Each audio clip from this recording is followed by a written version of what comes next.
Welcome to the Nerd Party. Hello and welcome to another special Between Takes episode of Missing Frames.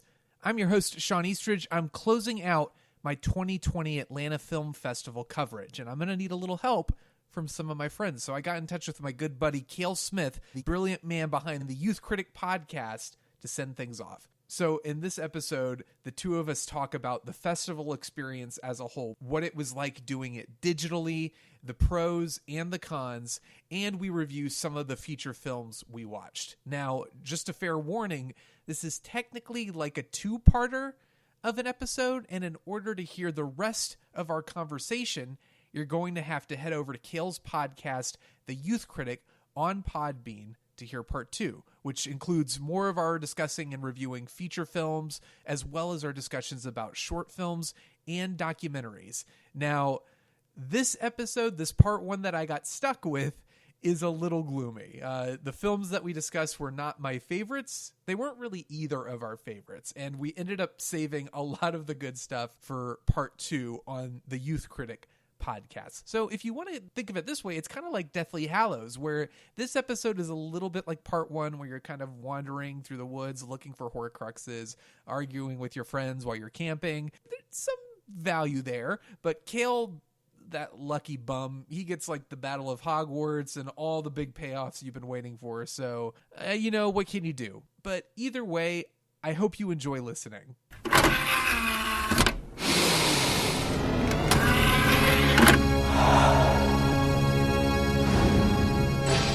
Now available to own on video cassette. All right, Kale, 2020 Atlanta Film Festival. First of all, I think we should tell people, how did we meet? We met last year in a press line, like a red carpet line for Lulu Wang's The Farewell, and we've been best friends ever since. Absolutely, yes. Do you remember the days where we could go outside and hang out on red carpets where we didn't have a global pandemic ruining everything for the movies? Yeah, I remember where we can get the full experience of watching a movie and sitting with crowds of people and being able to talk to all of our friends and colleagues. And I even remember our good buddy, Tyler Scruggs. So yes, Tyler. I miss Tyler. That's one of the things I think I will give it to the Atlanta Film Society and everybody who works behind the scenes. I can't imagine the stress. So the Atlanta Film Festival was supposed to happen back in April. It happens every spring. yes. And they had to postpone it, obviously, because this April, that's when we were seeing everything shut down, and naturally a film festival wasn't going to be happening. So they pushed it back to September, and we're still dealing with the pandemic. Things have not really calmed down. So they still have to contend with the fact that, okay, it's probably not safe to have this big festival with all these people. So I give them all the credit in the world. I can't believe they managed to pull it off. They did drive-in screenings. They had digital screenings. They made the creative conference digital. It was pretty impressive. I mean, and as much as I miss getting to hang out with you and Tyler and others and getting to talk about movies and meet all the filmmakers in person and do those interviews, I'm still kind of impressed with what the experience has been. Yeah, so for me, I really was kind of wondering how was this going to happen, and even for a while, I wondered if it was going to get postponed again, or even just like, well, sorry, we'll just do it next April. Right. But miraculously, they stayed on course, and I still got an email in August saying how it was going to happen and if we were still interested and all. So that's how that broke down on our end. Yeah. And then they announced like the first wave of films that we're going to be showing. It all happened really quick. Like it was just immediately, it was like, oh, this is happening. All right. Well, I guess we should be prepared. Right. You and I started messaging each other like, oh, what are you watching? Do you know what to check out? And we were both like, okay, so who is going and who's not going? So for our experience listeners, it was very much, this is how it's going to happen. And all of us in our inner circle, we were trying to figure out how we were going to cover all of this for our individual platforms. Myself, the Youth Critic, Shawn's the Nerd Party. So for us, it was like a whip bang thing. And for me on the Youth Critic, I really haven't done anything much like the Plaza has, because I haven't had a lot of movies to review. Then, I started kicking things back up with Tenet, as well as Plaza did. They did the 70 millimeter screening of Tenet, so that was the perfect build up. And on top of that, they've been doing their own drive-in screenings behind the Plaza Theater. Yeah, they kind of were prepping for this almost. Yes, it was good practice. Although I don't know if it was even possible for them to even have done indoor theatrical screenings for this. I don't know if them doing Tenet was their test run on this, but they somehow managed to get, 2 other venues. Obviously, they got Dad's Garage, which they also have been using for their drive-in screenings at the Plaza as well, and then they got Pullman Yard. Yes, and that's I'd never been to a drive-in screening before, so this was my first experience doing that. Really? Yeah. So that was cool, and beyond, we talk about us talking and getting to hang out and network with people, and just all the fun that comes with being in person, at parties, and going to the movies. Yeah, going to the parties and all the food, it's all great stuff. And a couple of the filmmakers I've talked with, they've related to me how frustrating it is for them, because some of them had booked flights to Atlanta.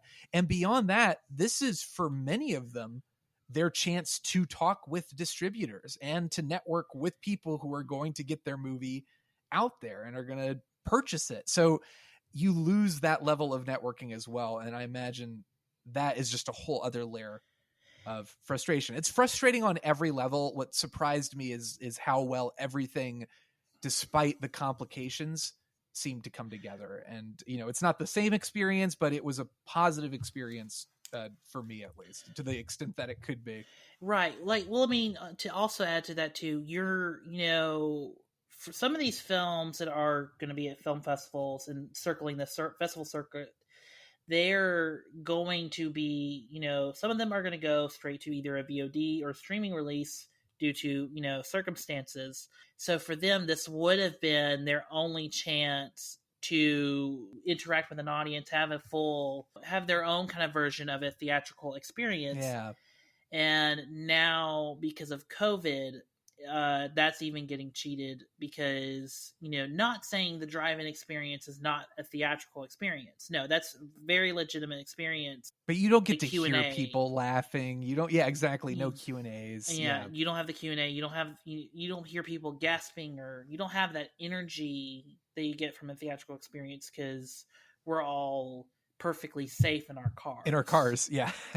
And even to an extent, I kind of realized how much a driving experience can impact your experience on the movie to a certain extent. Because for me, and this is just my own fault, my car is not built to watch movies from a drive-in.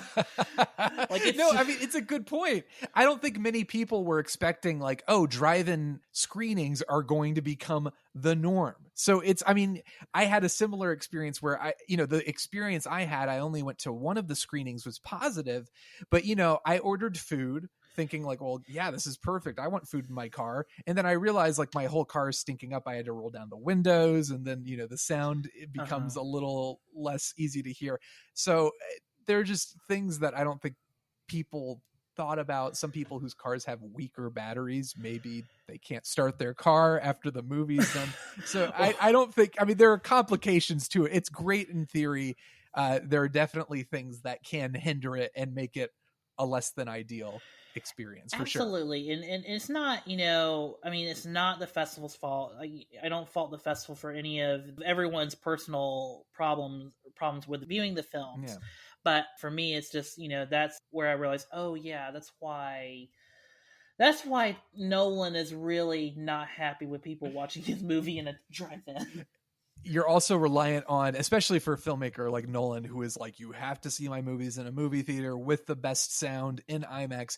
You're relying on people's crappy sound systems in their cars. Some people I have broken better speakers. sound systems. Right, exactly. So you're not really, it's a fun alternative, but it's not something I would be this is how I'm seeing movies from now on. This is the way I'll do it. Yes. Some drive-ins, I really like the Starlight in Atlanta. It's very well set up because it props your car up. I'm doing the motion, It props your car up to where you can if watch only the people screen. at home could see you now.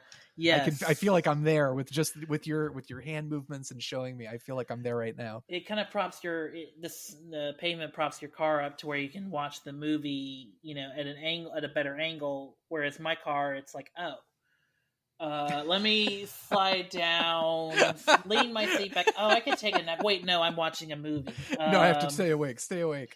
Stay awake. I did not work hard all day and then just come down here. No.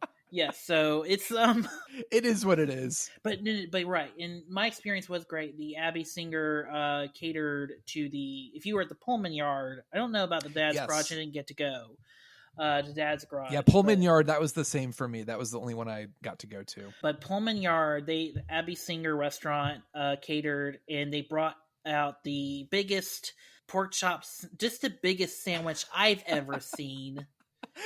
I had a giant burger. Yeah, the burger was giant as well. It was great, but it was giant. It was massive. I could not finish it. And then, unfortunately, because I didn't know I was going to get a big sandwich, I ordered tots and a dessert to go with it.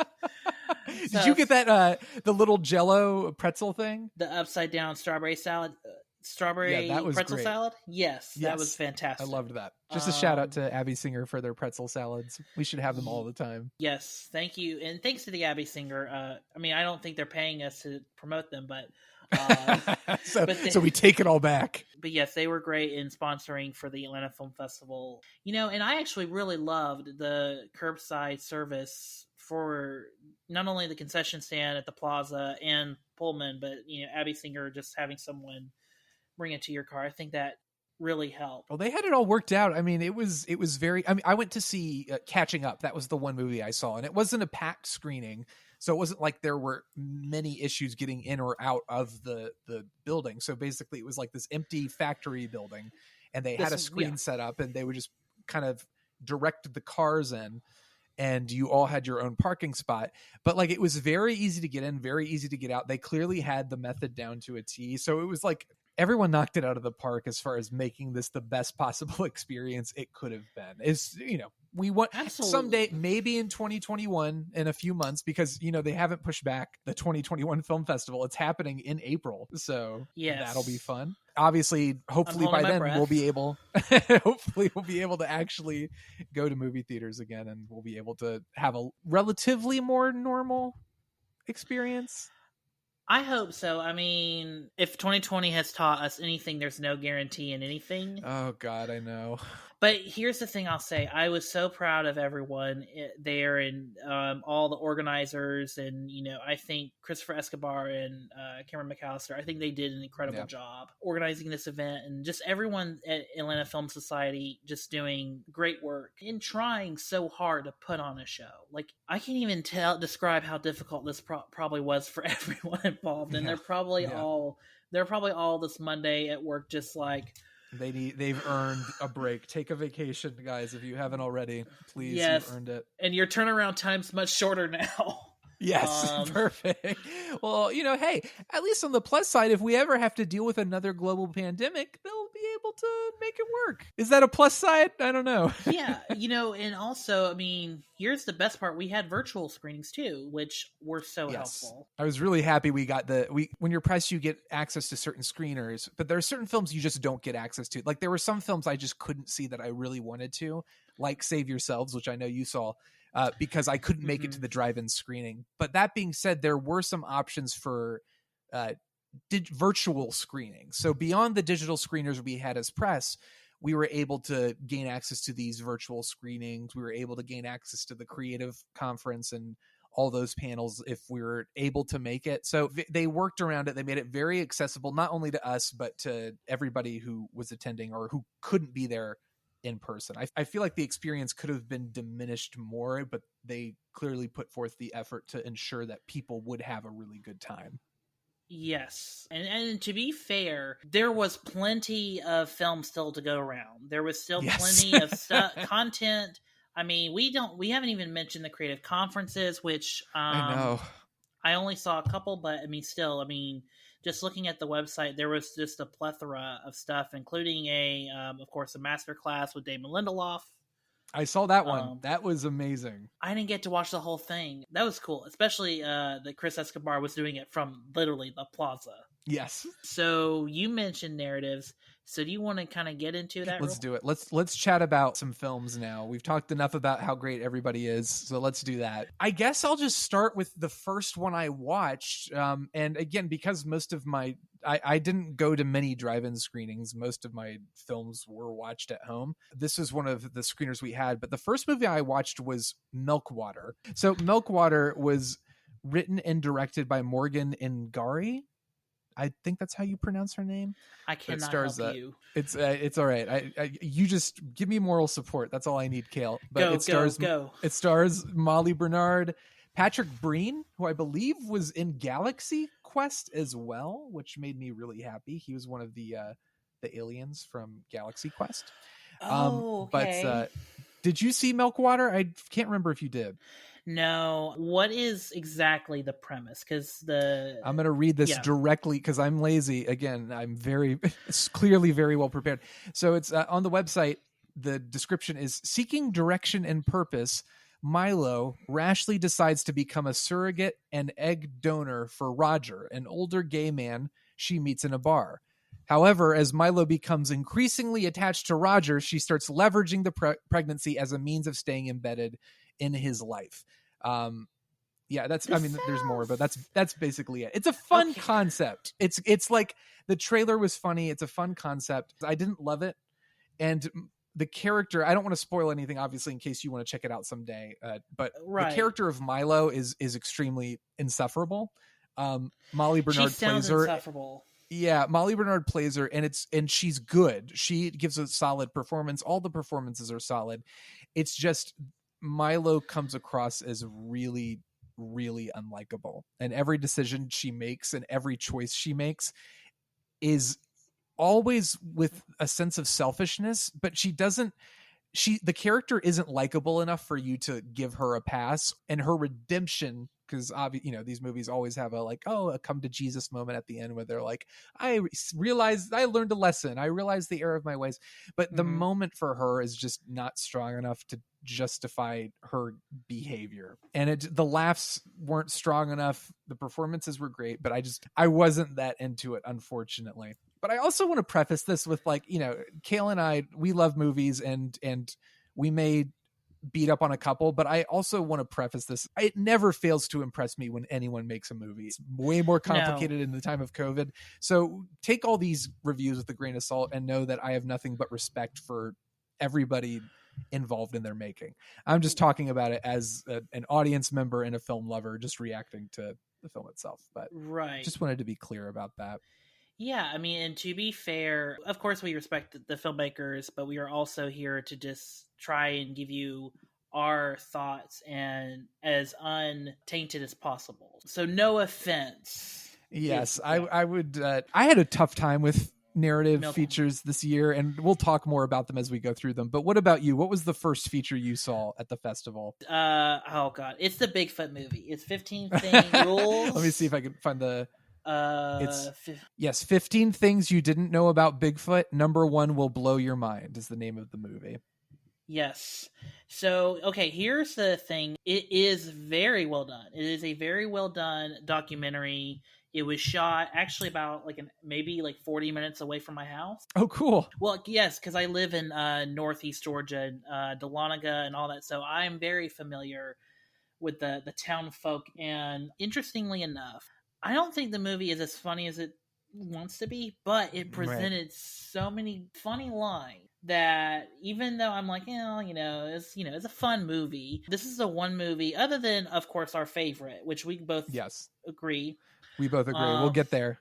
Yes. This one stuck with me the most. The lines. It's more of the timing. It's, it's basically, it's like a mockumentary kind of like a millennial reporter going to learn about Bigfoot, and it just... Yes, it's like... the whole thing gets blown out of proportion. It's like a wannabe Vice reporter. Is trying desperately to get he's trying to be this journalist who wants to go and talk about what's going on in the Middle East or what's going on during the drug wars in South America. But what he is stuck with mostly is like, what does the beer taste like in Venezuela or in Afghanistan? That he's get stuck with those kind of stories, and so he's assigned to go and talk to this Bigfoot tracker in Dahlonega, which I don't think there's a huge Bigfoot league in Dahlonega. Maybe I'm we'll wrong. have to check with our sources.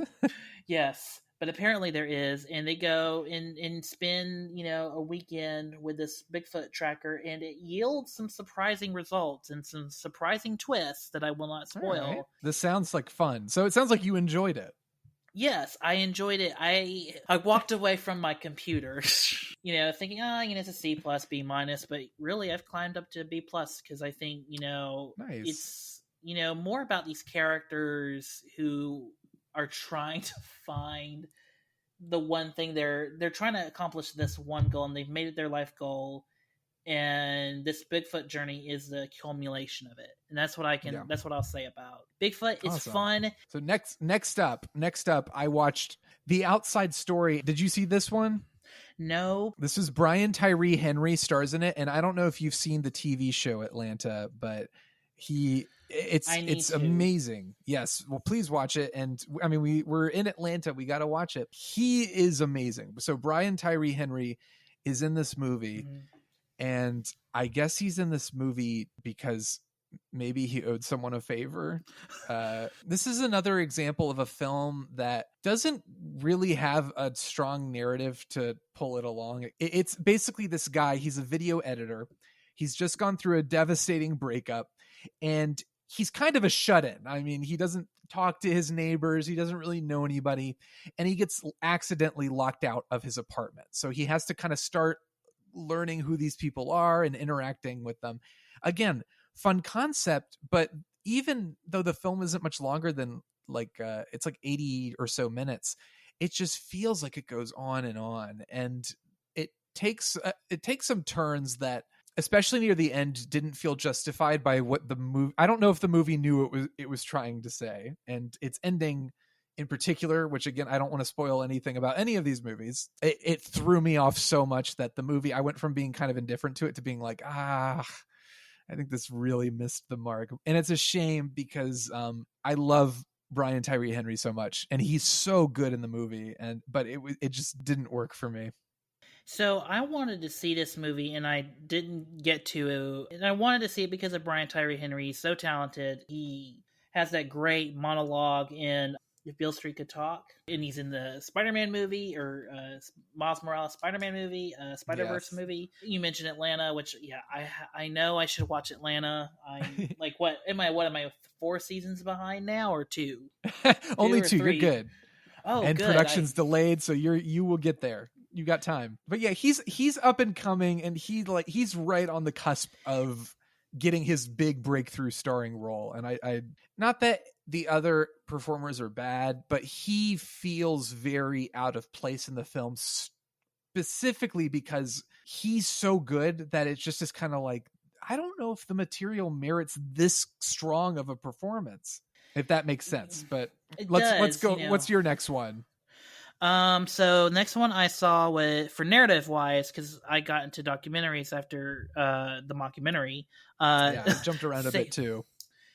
Save Yourselves, my first drive-in screening, which I really wanted to see. But what did you think about it?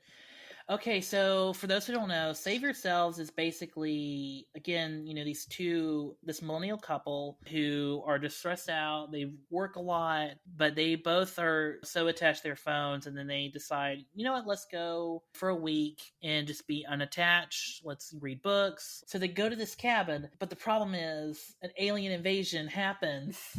while they're not vacation. Using their phone, so they don't know about it until things are too late. Literally I'm serious. An alien invasion is happening, and the aliens themselves are like very uniquely. That's what I'll give the movie. It's a unique twist. It's they look not like tribbles. Oh, you've seen the little? I've seen the trailer. I've seen the aliens look like tribbles. They're in the trailer, so I'm not spoiling anything. But yes, that's what it reminded me They're of. very cute, but also deadly. Yes.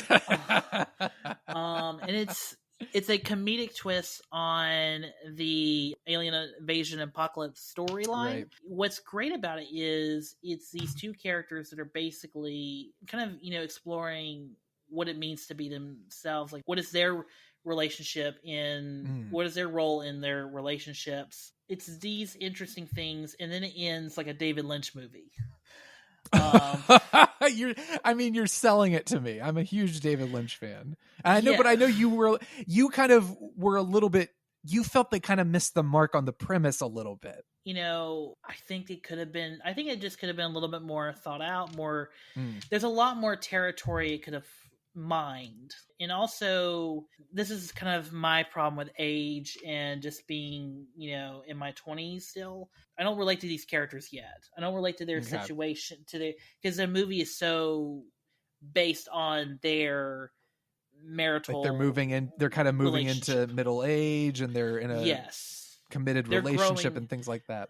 Yes, and they're growing up. For me, it's like, I'm sure in about 10 years I'll be there, but I'm not here yet. And this is kind of hard for me to like really get into, but I think you would probably like it more. Because... I was about to say, you old man. No, it sounds like it's right up my alley. It sounds like, I just based on the trailer, I'm really excited. I may try to see if I can, catch it whenever it's available, because the trailer's fun. I know you liked it enough that it seems like it's worth a watch, even though you didn't love it. It's worthy of a recommend, but I mean, and also I'm seeing the drive-in movies like while I'm tired. So whereas when the virtual ones, I'm like at home, I can kind of drink some tea and get through it and get comfortable. Yes, yeah. The next one I watched was The Orphanage, which I'll give you I'll read the plot summary to you, and then I have to say something about this plot summary. So it says, in the late 1980s,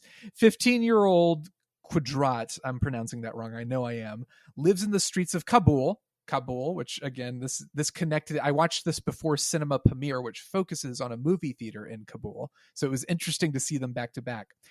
So he lives in the streets of Kabul, and he sells cinema tickets on the black market. He's a big Bollywood fan, and he daydreams himself into some of his favorite movie scenes. One day, the police bring him to the Soviet orphanage. The political situation in Kabul is changing. Quadrat and his fellow orphans want to defend their home. That makes it sound like much more happens in the movie than actually happens. So the movie, which is written and directed by, again, I'm so sorry for butchering all these names. It's Sharbanu Sadat, I believe. It feels a little bit like Truffaut's The 400 Blows. Like, it feels like it could be something on that level, and that examination of like young boys and that energy and just kind of growing up. But instead, it's kind of not about anything. And the description says, he's a big Bollywood fan and he daydreams himself into some of his favorite movie scenes. But that happens very rarely in the film. There are only like 2 or 3, and they're very inconsistent and spread out through the film, to the point where I would not include that in your plot description because it barely happens. For the most part, the movie is very grounded, and I'd hate to say it, it's very, very dull. Like, it kind of like she does a really good job of capturing the boys and their interactions, but it just doesn't have a solid hook. And because those Bollywood like dream sequences happen so infrequently, it did not work for me. And I'm a huge coming of age fan. I really wanted to love this movie. It was just not for me, which is a shame, because I actually kind of wanted to see it. Oh well. Are even the dream sequences or the sequences themselves, are they even the dream any sequences? Fun at all? Those are fun, and they're so fun that your first thought is, why isn't this a whole movie? Yes, it was. Why doesn't this keep happening? Like a couple of the movies that we've talked about, it lacks focus, and it doesn't have an engaging arc to really pull you through and keep you interested in what's going on. So the first one happens about 20 minutes into the movie, which is a little too long. It's a little too late, and you're like, oh, that was fun and random. But then the next one doesn't happen until like another hour into it, and it was like, it's so out of nowhere, the first one, and the fact that there isn't another one for so long makes you feel way more like, why did they do that at all? I feel like the filmmaker, she made the movie, she wrote it and realized I need something to spice this up a little bit and make it a little more fun and upbeat. And she added those sequences kind of arbitrarily because she knew she needed something to beef it up, if that makes sense. Oh no. And is that cruel? Yes, it is. And I'm sorry to say it, but that's what it felt like. I wish they'd focused a little bit more on the boy's imagination. That's the kind of thing I had with Malpaso, which is it's a really good movie. And just kind of go through that really quickly. It's about these twin brothers in Haiti. One is albino and one's not. And it's a really interesting story, but some of the key plot elements that happen don't really happen until much later in the movie. That's maybe the fault of the marketing team. But that's kind of the thing I'm happening. But, to kind of just go through Malpaso real quick, it is a day in the life of these kids as they're one's daydreaming about the father they don't have, and then one is, trying to make a living for him and his brother, because his brother essentially, because of his albinism, he's essentially kind of treated as like a special kid, a special needs child. So, and that's what that's everything that kind of happens in Malpaso. Gotcha. I recommend it, but that's also, I guess the Orphanage and Malpaso kind of have similar issues. It sounds like it. It sounds like they kind of both missed the mark in terms of the concept. Like the people marketing it, they didn't quite get what the plot was supposed to be. So what else have you seen? So, next up for me is Killing of Two Lovers, and this falls right in the same category for me. Like I said, I feel so bad, and we're saving the best for last. So everyone who out there is listening and like, oh my God, Shawn, you're such a downer. I know. I am. I'm a Debbie Downer. I'm true. Like, why? The next one I watched was Killing of Two Lovers, and man, oh man, this is another film that has no forward momentum, no interesting characters. It feels like, did you ever see You Were Never Really Here with Joaquin Phoenix? No. So You Were Never Really Here is absolutely amazing. And it's Joaquin Phoenix is incredible, but that was one of his best performances. So this feels like it was trying to go for that level of significance, to the point where the lead, Clayne Crawford, who is also a producer on the film, has like long hair and a scraggly depression beard. But whereas Joaquin Phoenix's character is like a hitman, Clayne Crawford's character, David, is just like not even a deadbeat dad. He's just like a depressed dad going through a separation with his wife. The film kind of tricks you. It sets you up at the beginning to think it's going to be way more suspenseful, and then it isn't. It just kind of goes on, following this guy around. Not very interesting, not very compelling. Again, really solid performances. It's just lacking in the sense of any kind of story or characters that you can root for. It was so boring, Kale. I was so bored watching this. This was one of the more boring movies. And like The Outside Story, it has an ending that feels so out of whack with what the trajectory of the film, that you have to wonder, like, did the director know what they were doing? Like, did they not realize the story they were telling? Avoiding spoilers without telling you anything, it just felt like very, very both underwhelming and like narratively unsatisfying. And that was a huge bummer. So yeah, that's Killing of Two Lovers for me. What's next up? Do you have something good to talk about? Yes, we both saw this movie, Curtis. Okay. Curtis, I really like it. But the problem with the movie is, and it's on purpose, there is this motif of like, this is a character who used to be a community like basketball player, and now he is deteriorating schizophrenia. And he's semi-homeless, like he lives with his mother, but he's also out on the streets, just kind of... Right, basically a day in the life of this person, and what it's like to live with, being around other people, and that's really the big thing I would say maybe is a negative, is that, I think the director... Chris Bailey for Curtis. But for him, he really puts us in the mode of someone who is with a person who has schizophrenia. Like, we follow mostly this boy who basically kind of tries to get this character to be a Mr. Miyagi type, but ultimately this character's schizophrenia gets to a point.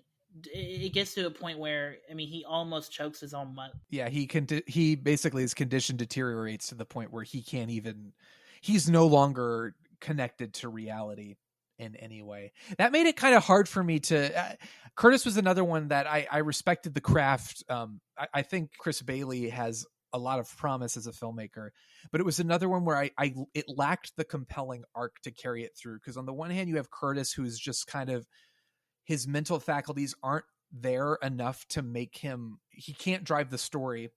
And then the little boy who, I think that's Alex Henderson, he also is kind of, their relationship felt a little confusing because it felt like, oh, Curtis plays basketball and the boy sees him playing basketball and the boy's like, well, I need help with my basketball skills. Maybe this guy can help me. But then it, like, the movie barely focuses on that. And also Curtis wasn't so good at basketball that I felt it was justified that this kid would be like, oh, this kind of crazy guy, I should get him to teach me basketball. I almost wish Curtis was a little bit more aware, and that the boy was maybe a little bit more, not that he's not sympathetic, but maybe felt a little bit more like, I'm going to help this guy out. Like, I feel like I need to do like more than the basketball plot, if that makes sense. I understand maybe like the point of it was to say that, no, this isn't going to be that kind of movie. But right, that's true. But also, I agree. But also, I kind of needed more scenes of being in Curtis's point of view, in his mode of thinking. Because we only get that one time. I won't spoil it where, but we only get it like 1 or 2 times in the movie, and it's great for those moments. Those are tense. Those are, you're in his head, in his thinking. But it doesn't quite hold the rest of the movie. And it does end, yes. I think it does end very sad. Yeah. But it's a melancholy ending, yeah. So yeah, Curtis, another mild recommend. I promise we'll get to the better stuff. I promise. This is the most depressing movie list ever. We'll jump to Catching Up. This is the one film I saw at a drive-in. It was only available at a drive-in. And I thought the concept was so interesting that I wanted to see it. So it's made by Bill Crossland. He wrote, directed, and starred in it, and he has muscular dystrophy. And I thought the concept was interesting. I'm going to read you the plot. Frank, a romantically inexperienced high school teacher with muscular dystrophy, pretends to be dating his best friend so her parents won't find out she's gay. But when his able-bodied childhood crush moves back to town, his desire for a real relationship is unexpectedly awakened. So when I read that plot, I was like, okay, this sounds like they're 2 separate movies they tried to cram into one. I'm like, okay, if this works, it won't feel like it, but if it doesn't work, it will feel like they just crammed 2 completely different movies together. And that's exactly what it felt like. So here's the problem. Bill, again, he's the lead, the screenwriter. He co-wrote it with Patrick Morris, his friend Patrick Morris. Bill's giving us a really interesting insight into living with muscular dystrophy. That to me was the germ of the really good idea for this film. That was the compelling plot that I wanted to learn more about. I wanted to learn more about him. How do you have a romance when you have this almost like this intense condition? How do you go about your daily life? How do you go to work? How do you meet people? That to me was the interesting plot in the film. The plot about the friend who's a closeted lesbian felt so, every time you cut back to her, it just felt like, okay, I've seen this movie before. There isn't a whole lot to it. And it just felt so disconnected from the really interesting and engaging storyline that features Bill and his high school crush. I just kept thinking every time it cut back to his friend, why are we doing this? This movie didn't need to be this long, and it didn't need to include this storyline. It would have been much better if it had kind of honed in and focused. How long is this movie? It's 107 minutes, so it's almost 2 hours. Yeah, so no. The cast is really great. Bill Crossland is great. It has Sam Daly, who I think is fantastic, and it's got a good cast. It just is lacking in the storytelling department. And as many of these films are, it just feels like they have really good elevator pitch concepts, but the execution and the storytelling is just unfocused. It kind of goes all over the place, and you're not really able to latch on to any one character. And that was the biggest problem with Catching Up, is the lack of focus for it. I really admire Bill. Like I, for a lot of reasons, I think it's incredible that he made this movie, that he started it. He's so good. He's got talent. The script itself was just, it bit off way more than it could chew. Kale, give me something good. So what do you think? Did Kale have something good for us to talk about for a nice change of pace? Well, you'll have to head over to the Youth Critic on Podbean to find out. I've also got the link for you in the episode description, so just click that. I'm looking out for you. I don't want you to have to run around confused or, I just want to make things as easy for you as possible. So make sure to check that out and listen to the rest of this conversation. Be sure to follow Kale on Twitter at MovieKale. That's MovieKale. And you can also follow me, if you're not already, at YeShondorman on Twitter. As always, thank you so much for listening, and we will see you next time.